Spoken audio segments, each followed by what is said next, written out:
আসসালামু আলাইকুম গাইস, কেমন আছেন সবাই? আশা করি সবাই খুব ভালো আছেন। তো আজকে নতুন ভিডিও নিয়ে আপনাদের মাঝে হাজির হলাম। তো আজকে থাকছে বরিশালে কে সেরা হবে ভবিষ্যতে, এম খান ৭, পারাপত ১৮ নাকি সুন্দরবন ১৬।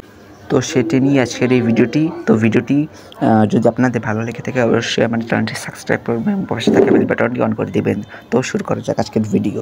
প্রথমে এম খান ৭-এর বিস্তারিত। M Khan ৭ route Dhaka Barishal Dhaka, messrs M Khan shipping lines. Engine দুটি, ক্যাটারপিলার ব্র্যান্ডের দুটি ইঞ্জিন রয়েছে, একটিতে ২৫০০ এবং আরেকটিতে ২৬০০। সিঙ্গেল কেবিন ২০৩টি এবং ডাবল কেবিন ১০১টি, ভিআইপি কেবিন ৭টি, সুইচ কেবিন ১টি, দৈর্ঘ্য প্রায় ৩০০ ফিটের কাছাকাছি এবং প্রস্থ ৫২ ফুট, আনুমানিক উচ্চতা ৬৬ ফুট। নির্মাণ ব্যয় ৮০ কোটি টাকার মতন ধরা যেতে পারে। এম খান ৭ লঞ্চটি বর্তমানে এখন পর্যন্ত সার্ভিসে আসতে পারেনি, তো খুবই শীঘ্রই সার্ভিসে চলে আসবে লঞ্চটি। আমরা আশা করি লঞ্চটি খুব ভালোভাবে যেন সার্ভিস দিতে পারে বরিশালবাসীকে। তো এই তো গেল এম খান ৭-এর কথা। তো এম খান ৭-এর পর এবার আমরা আসতে চলেছি বরিশালের আরেক বিলাসবহুল লঞ্চ এমভি পারাবত ১৮ কাছে। MV Parabat ১৮ route Dhaka Barishal Dhaka, messrs Rabeya shipping lines. Engine দুটি, দাইহাটসু ব্র্যান্ডের দুটি ইঞ্জিনই ২২০০ হর্স পাওয়ারের। সিঙ্গেল কেবিন প্রায় আনুমানিক ২০৬টি, ডাবল কেবিন প্রায় আনুমানিক ১১০টি, ভিআইপি কেবিন ৪টি, সুইচ কেবিন নাই। এরপর দৈর্ঘ্য আনুমানিক ৩০২ ফুট এবং প্রস্থ ৫২ ফুট, উচ্চতা ৬৪ ফুট। নির্মাণ ব্যয় প্রায় আনুমানিক ৫৮ কোটি থেকে ৬০ কোটি টাকার মতন।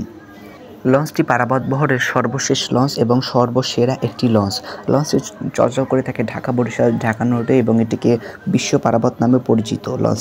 লঞ্চটি বর্তমানে তার লাইটিং ডেকোরেশনের মাধ্যমে ফুটিয়ে তোলা হয়েছে লঞ্চটিকে নতুনভাবে। তো লঞ্চটি আশা করি আমরা খুব ভালোভাবে সার্ভিস দিবে এবং সব লঞ্চের সাথে টক্কর দিতে পারবে। এবার আসা যাক সবচেয়ে বড় লঞ্চ এমভি সুন্দরবন ১৬-র ব্যাপারে। সর্বশেষ launch MV Sundarban ১৬। MV Sundarban ১৬ route Dhaka Barishal Dhaka, messrs Sundarban navigation co. দুইটি ইঞ্জিন রয়েছে ৩২০০ হর্স পাওয়ারে। সিঙ্গেল কেবিন আনুমানিক ৩০০টি এবং ডাবল কেবিন রয়েছে ১০০টি এবং ভিআইপি কেবিন রয়েছে ৬টি, সুইচ কেবিন ১টি। দৈর্ঘ্য আনুমানিক ৩০৪ ফুট, প্রস্থ ৫৮ ফুট, উচ্চতা ৬৮ ফুট। লঞ্চটির নির্মাণ ব্যয় প্রায় ৯০ কোটি টাকা। লঞ্চটি বর্তমানে ঢাকা বরিশাল ঢাকা রোডে সর্বসেরা একটি লঞ্চ নামে পরিচিত। লঞ্চটি বাংলাদেশের সর্ববিলাসবহুল এবং সর্বশ্রেষ্ঠ লঞ্চগুলোর মধ্যে অন্যতম। লঞ্চটি বর্তমানে ঢাকা বরিশাল রোড দাপিয়ে বেড়াচ্ছে। ২০২২ সালের ১৬ই নভেম্বর উদ্বোধন হয়ে লঞ্চটি কাঁপিয়ে দিয়েছে বরিশালবাসীকে। তো এভরিওয়ান, আজকের ভিডিওটি এই পর্যন্ত। ভিডিওটি কেমন হচ্ছে অবশ্যই কমেন্ট করে জানাবেন এবং আপনাদের কোন লঞ্চটি সেরা আপনারা অবশ্যই কমেন্ট করে জানাবেন। তো আমার কাছে মনে হয় সুন্দরবন ১৬ই কিন্তু সেরা, কারণ লঞ্চটি বিলাসবহুল এবং তার সার্ভিসের মান খুবই ভালো এবং ফ্ল্যাগশিপ হচ্ছে এমভি সুন্দরবন ১৬। তো দেখা যাক এম খান ৭ এসে বরিশালের সুন্দরবন ১৬কে টক্কর দিতে পারে কিনা। তো সবাই ভালো থাকবেন, সুস্থ থাকবেন। খোদা হাফেজ, আসসালামু আলাইকুম, ধন্যবাদ।